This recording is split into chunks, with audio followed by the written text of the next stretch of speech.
मध्ये स्वागत। सुरुवातीला बातमी आहे, बीकेसी मेट्रो साईटवरती कामादरम्यान क्रेन उलटली आहे। सुदैवाने या दुर्घटनेत कोणतीही जीवितहानी झालेली नाही। उलटलेली क्रेन हटवण्याचं काम सुरू आहे। बीकेसी मेट्रो साईटवरती काम सुरू असताना एका खांबावरती उचलण्यात येत असलेला एक बीम घसरून खाली पडला आणि त्याच दरम्यान ही क्रेन उलटलेली दिसते। ती बाजूला हटवण्याचं काम सध्या सुरू आहे। मुंबईच्या बीकेसीमध्ये मेट्रो साईटवरती कामादरम्यान क्रेन उलटल्याची ही दृश्य। सुदैवाने यामध्ये कोणतीही जीवितहानी झालेली नाही। कामादरम्यान क्रेन उलटली, ती आता बाजूला करण्याचं काम सध्या सुरू आहे। मुंबईच्या बीकेसी इथे मेट्रो साईटवरची ही घटना।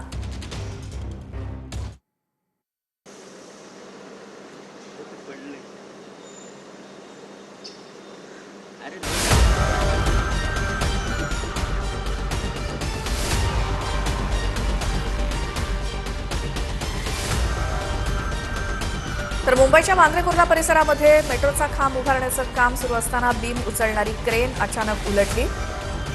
सुदैवाने या घटनेमध्ये कोणतीही जीवितहानी झालेली नाही। मेट्रो पुलाच्या खांबावरती जड बीम बसवण्याचं काम सुरू असताना अचानक तांत्रिक बिघाड झाला। मोठ्या क्रेननं तोल गमावल्यामुळे क्रेनसह अजस्त्र बीम खाली कोसळला। या घटनेची माहिती मिळताच एमएमआरडीए आणि एमएमआरसीच्या आपत्कालीन पथकांनी घटनास्थळी धाव घेतली। तात्काळ ही कोसळलेली क्रेन आणि बीम हटवण्याचं काम युद्धपातळीवर सुरू आहे। या अपघातामुळे कुर्ला आणि वेस्टर्न एक्सप्रेस हायवेकडे जाणाऱ्या वाहतुकीवरती मोठा परिणाम झालाय। ICICI bank best bus stop signal जवळ वाहनांच्या लांबच लांब रांगा लागल्या आहेत। त्यामुळे कुर्ल्याकडे जाणारी वाहतूक डायमंड मार्केटच्या आतल्या भागातून वळवण्यात आली आहे।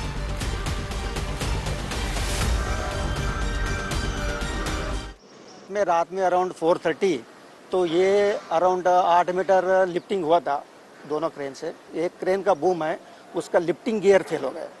जैसे लिफ्टिंग गियर फेल हो गया तो दूसरा क्रेन पे लोड आ गया। लोड आने के बाद वो नीचे जर्क आ गया उसके ऊपर में, तो बीम है नीचे आया।